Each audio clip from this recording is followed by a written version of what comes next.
जय श्री राधा कृष्ण। दामोदर मास दूसरा अध्याय।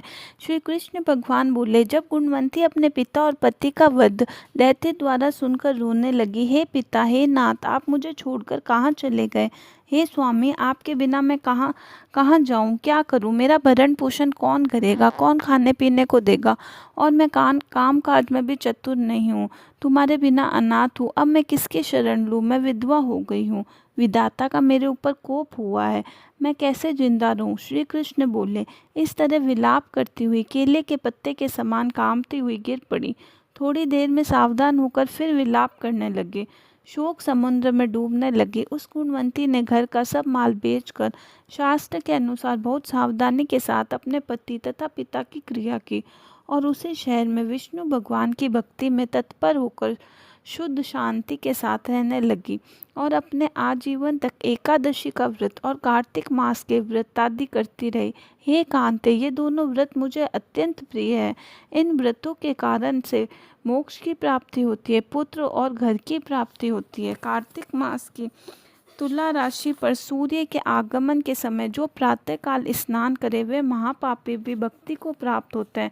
जो मनुष्य स्नान करे, जागरण करे, दीप दान करे और तुलसी के वन का पालन करे वे विष्णु के रूप में हैं। विष्णु भगवान के मंदिर में झाड़ना, सतिया काटना तथा विष्णु की पूजा करते हैं वे मनुष्य जीवन से मुक्त होते हैं।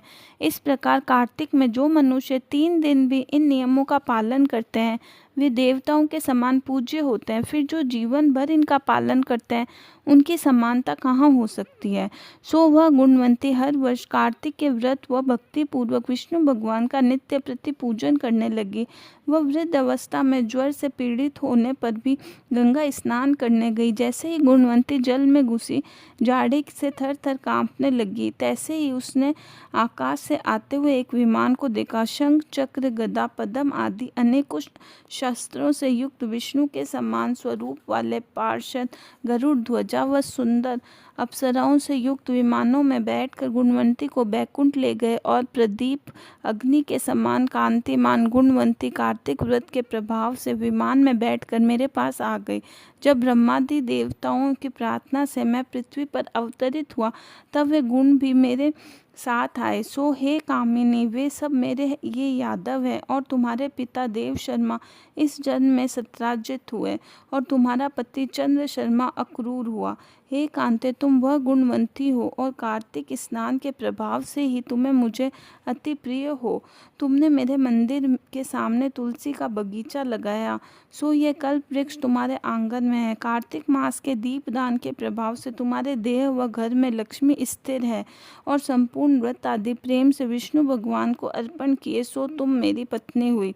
तुमने मृत्यु पर्यंत कार्तिक व्रत किए, इसलिए मुझसे तुम्हारा वियोग नहीं हुआ। इसी प्रकार कार्तिक व्रत करने वाले तुम्हारे भांति प्रिय होंगे। यज्ञ, दान, व्रत और तप से कार्तिक व्रतों का 16वां अंश फल भी नहीं मिलता।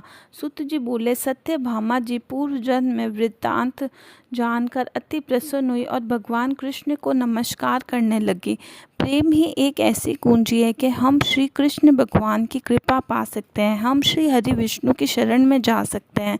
हमें कार्तिक मास में तुलसी को जल अर्पण करना चाहिए, दीप दान करना चाहिए, ओम नमो भगवते वासुदेवाय की मंत्र जाप करना चाहिए।